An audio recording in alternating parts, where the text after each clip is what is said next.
Please join me in welcoming Christopher and his father, Steve Duffley.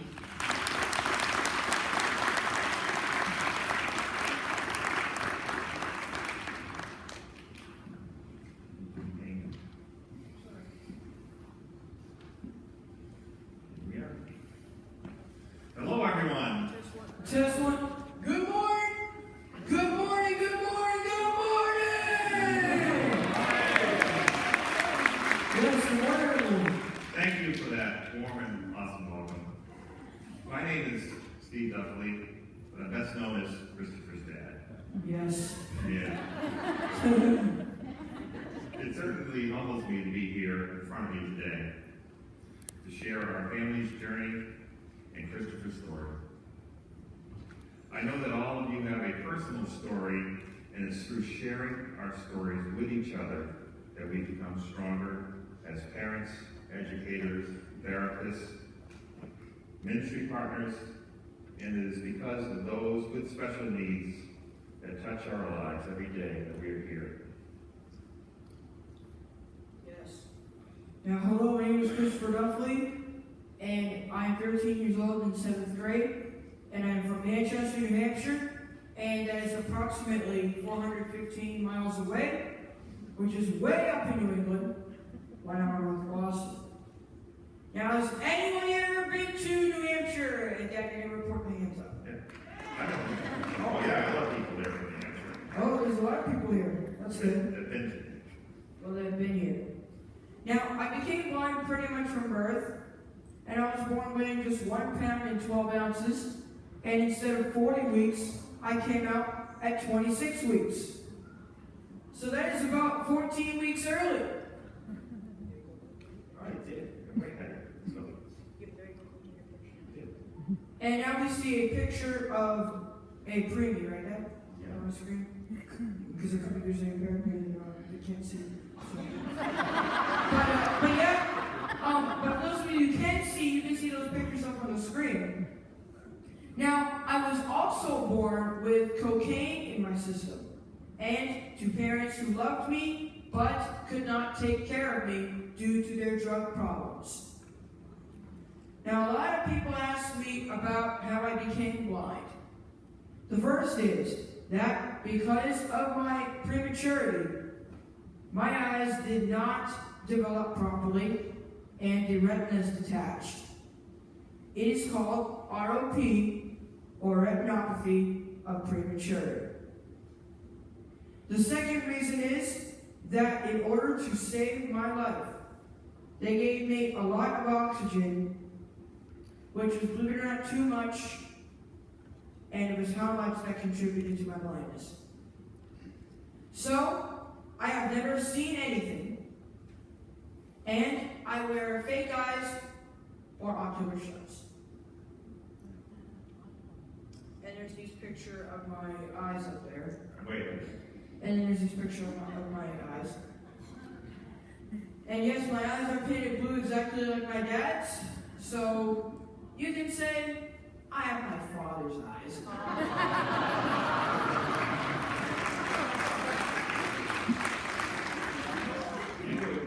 Yes, and you probably saw both of my eyes open. They are painted on a white shell. And now, believe it or not, sometimes people even think that they are real and that I can see. Silly. Yeah, isn't that silly? Well, just remember that I'm blind and that these eyes are fake. So, for those of you who might think they don't know me, then You're off the page. I don't know. But anyway. But yeah, I have these eyes because they make me look normal and handsome. Well, maybe.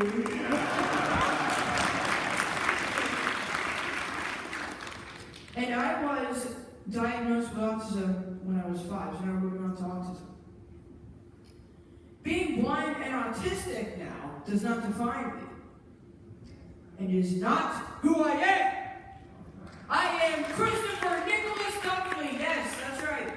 Who was made to be incredibly special by God, amen? Amen. Yes. Now, before I can tell you anymore, my dad, who is now going back to the microphone, taking over, is going to share on how I came to be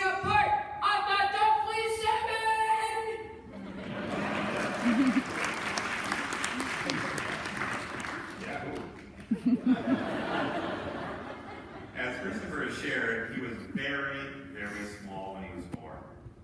His birth parents had many issues, and my wife had lost contact with her brother when Christopher was about 4 months old. It wasn't until 5 months later when she felt a conviction in her heart with the desire to locate her nephew. When she called the state of Florida and found him in foster care, but also found out that he was blind and had many other medical conditions. How big can your heart get when you already have 4 children under the age of 9 and your youngest just 1 year old? My wife says she was not looking to be a super mom, but was looking to do the right thing. And this process started with much discussion and prayer. And as a family, we allowed our hearts to be open to the possibility of taking a child into our home with a permanent and serious disability. You could say we were clueless. We were, quote, clueless. Yeah. In August of 2002, our family of 6 became 7! Yes. What? You want to do a good job? Let's go get Christopher when we first saw him in Florida. Yes, this is about 15 months old. No, this was 11 months old. Actually, it's 11 months when we visited. And Mom visited. When Mom visited me, all of a sudden we took a picture with the camera. At Christopher's baptism when we first got him. At 15 months old. He's waving to you. Actually, no, let's say 14 months. 15. Mom said the baptism. 15 months. Oh. We couldn't baptize And Mom said the wrong We number. couldn't baptize him until we got you. I know. It's hard to do that before Yeah. we got you. Okay. Anyway. When Christopher arrived in New Hampshire, he was only 15 months old. And he couldn't sit up. Yeah, something like that. He was not speaking, although he loved to clap. So he wasn't speaking. Remember that. Yes. And some people in here. Hey, remember that. Wasn't speaking. But yeah. And some people here might also be having music before they talk, so it's pretty strange to hear. Music filled our home along with the joy of having a new child. He quickly began to make progress in sitting and crawling, but Christopher showed signs of autism early on by banging his head onto the floor and only repeating what we said or what he heard. So if I asked Christopher, "How are you?" he'd say, How are you? yeah, something like that. And that baby voice. One thing he did love was music, and "Open the Eyes of My Heart" was one of the first songs he learned to sing.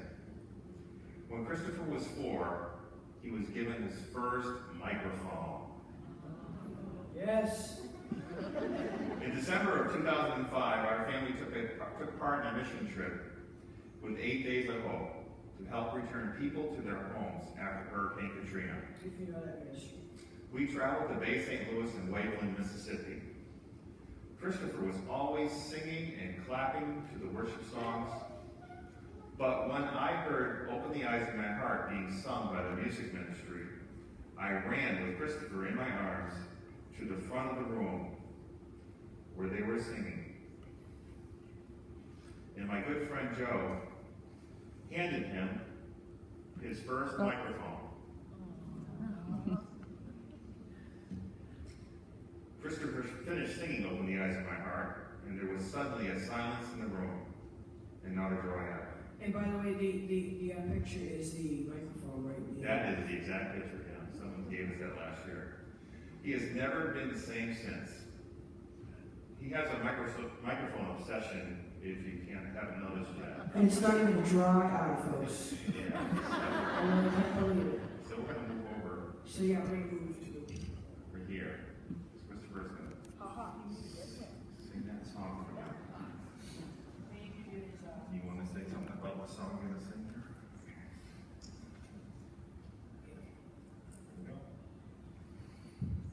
And this song talks about, and it is a prayer. And what it talks about is, well, it talks about your eyes being open to your heart. So it talks about your spiritual eyes. And so the song's about, because you're saying, open the eyes of my heart, Lord. Open the eyes of my heart. So you're saying that. So, and we'll be singing that I'll be singing that in 5 different languages. Believe it or not.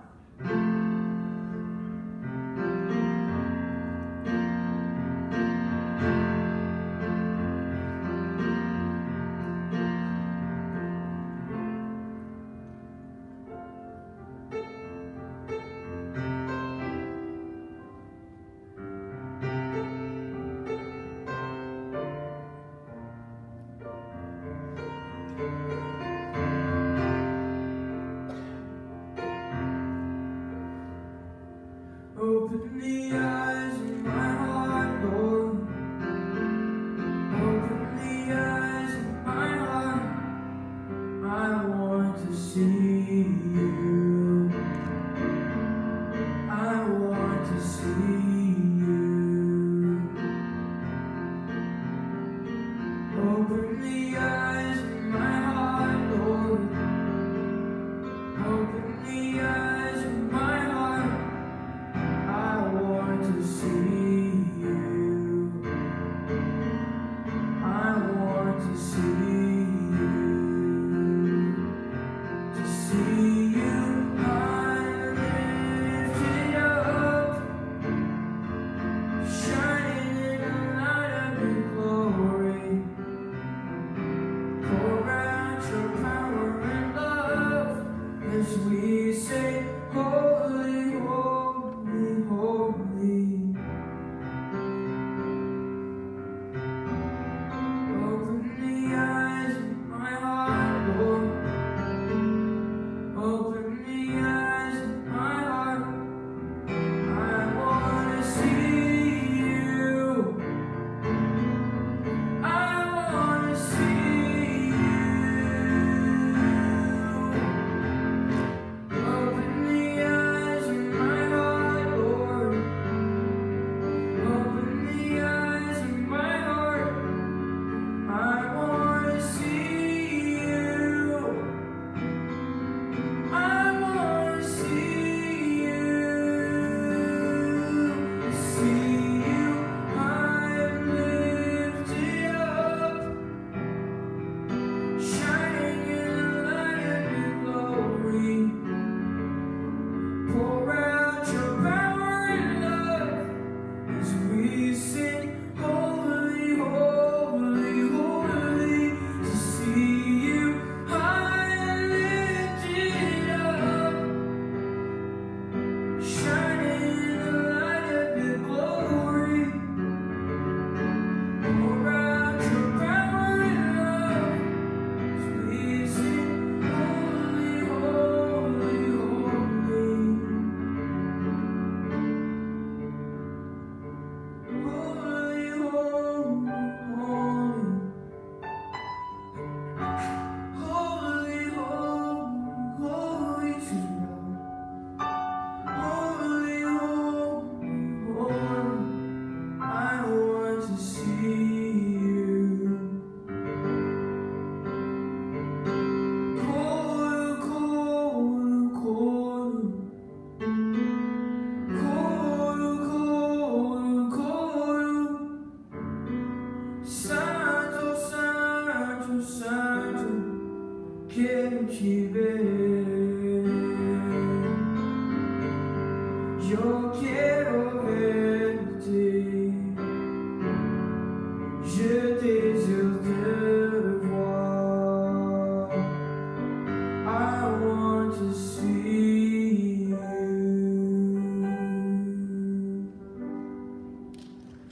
Hope you are in it too.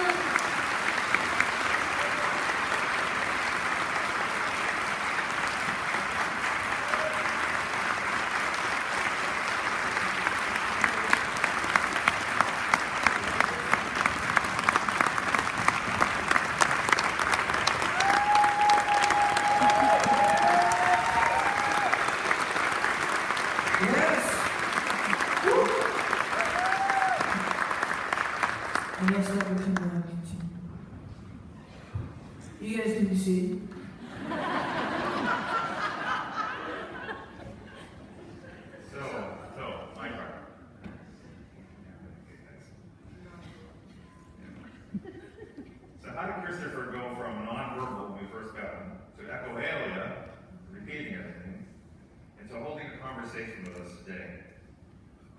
had a great team. Right, Christopher? Yes, that's right. When I was 7. And my mom saw an ad on TV for music therapy. My mom took me to the community music school to be evaluated.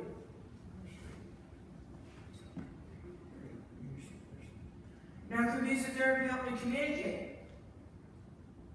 Now, could music therapy help me communicate?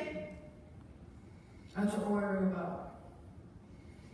And on the very first day, my music therapist, Shannon Lane, said to my mom that I had perfect pitch and unlimited musical potential. Yes, and she also said that I would someday be better than her on the piano. Funny, huh? And she changed my life by teaching me about music and how to communicate. And believe it or not, I can now have a conversation with you. Yes.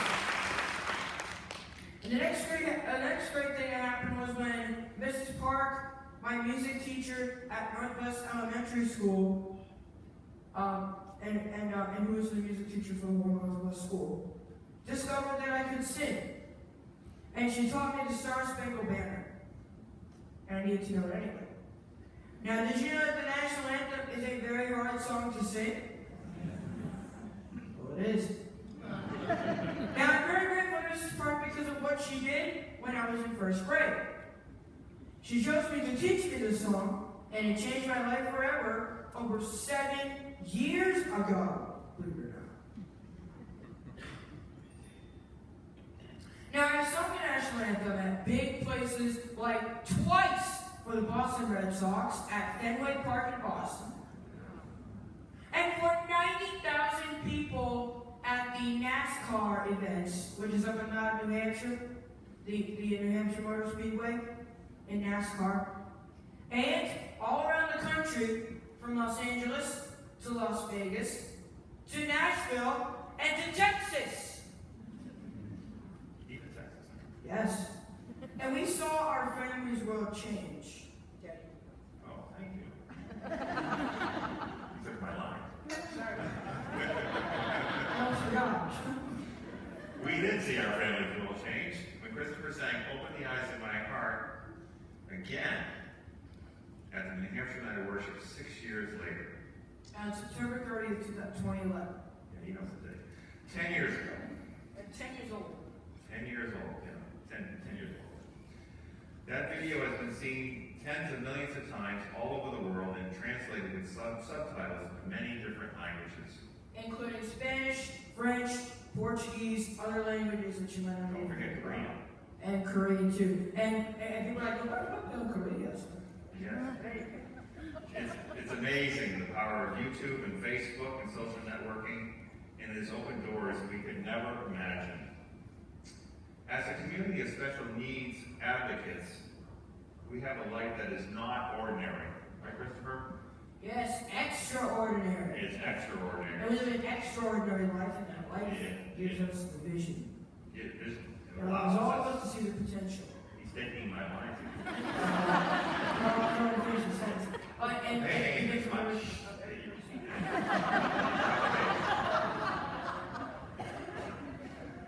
Yes, okay, and that life gives us a vision that allows us to see the potential of every person we meet.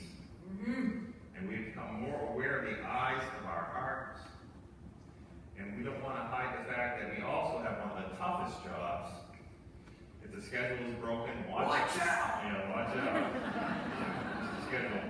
Although the days of countless therapies and appointments have passed, there's always something that needs our attention, such as diet, behavior modification, like rubbing your nose, and educational issues like preparing and attending those IEP meetings, which can cause a lot of stress in the house.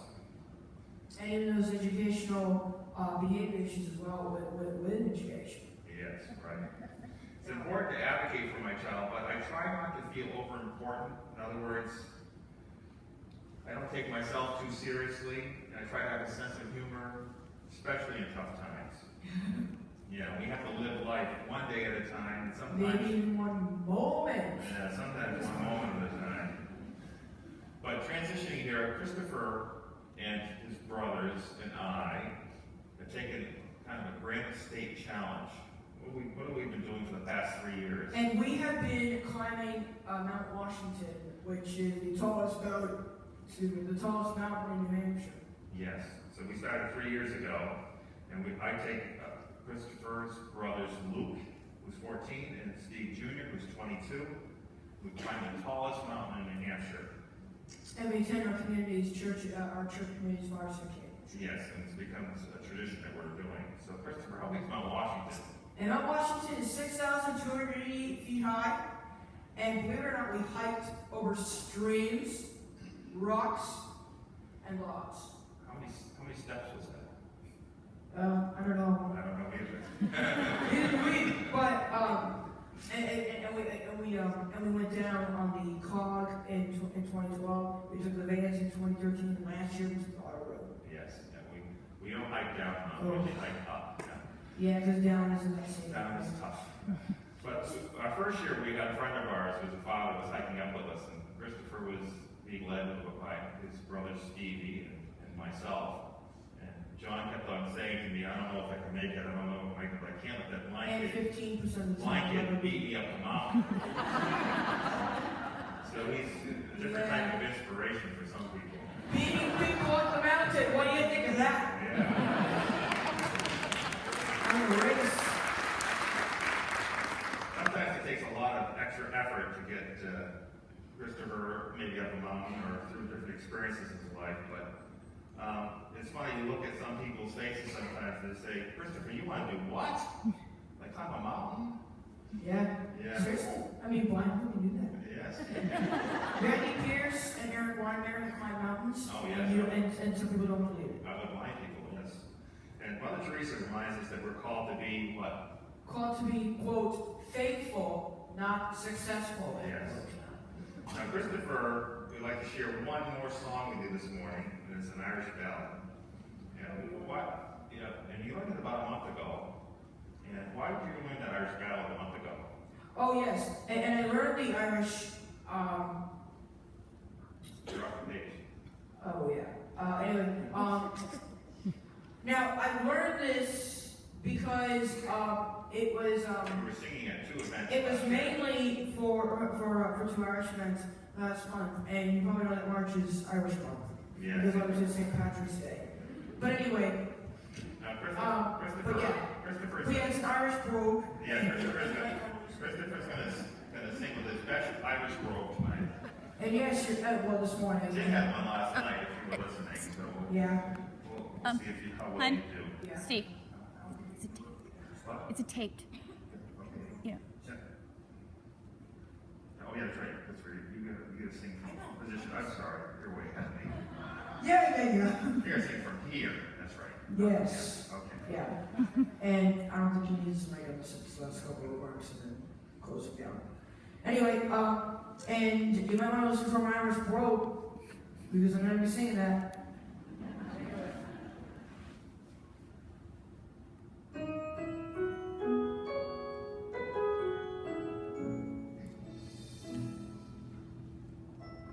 Oh, Jenny boy, the pipes are calling from glen to glen and down the mountainside. The summer's gone and all the flowers dying. 'Tis you must go and I must bide. But come me back when summer's in the meadow, or when the valley's hushed and white with snow. 'Tis I'll be in sunshine or in shadow. Oh, Danny boy, I love you so.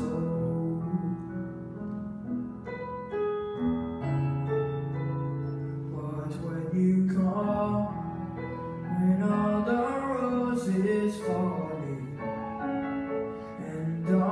am dead, as dead I will make me.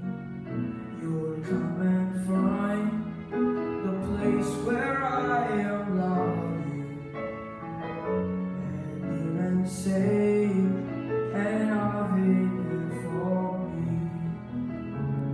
And I shall hear the soft you tread above me, and all my dreams warm and so you'll be.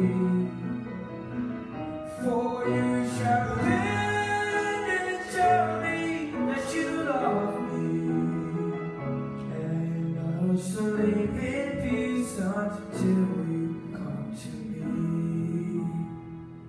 And I will sleep in peace until you come to me.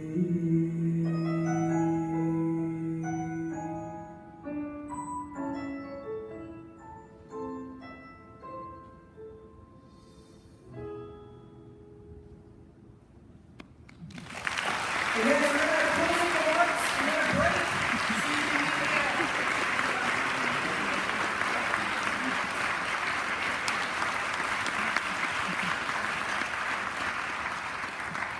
This is off the page. No, seriously, I mean, really. I'm going to put up one last That's what we're doing. What does it say on the screen now? Besides one last picture. What does it say? For we walk by faith, we walk by sight. No, it says no greater love ministry. Oh, yes. Closing remarks, talking about our ministry.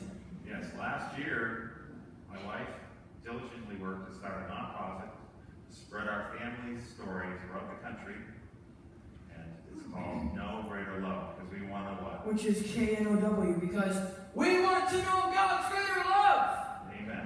Amen. So that's what we're using to spread Christopher's music and story, and our family's story throughout the country and hopefully the world, right? yeah, so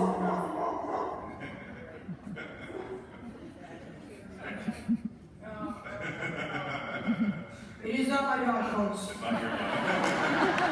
Our dog is back at home, being overprotected to the house. Yes. Anyway, Can you say thank you, everyone? and yes, and it was great to be here, by the way, this morning. Close our remarks before you can meet me out in the hallway, and we're going to break. But it was great to be here, and Dad, I hope it was good for you to be here. Oh, yes. Yes, it was. And our thanks to Jackie and to Rosie and to everyone here at the Accessibility Summit. Thank you so much for having us come here this morning. We really do appreciate it, and it was great to be with you all, with y'all here in Vienna. And be on time. And be on time too, obviously. But anyway, but yeah, a quick break, and then we'll be back. So thank you very much.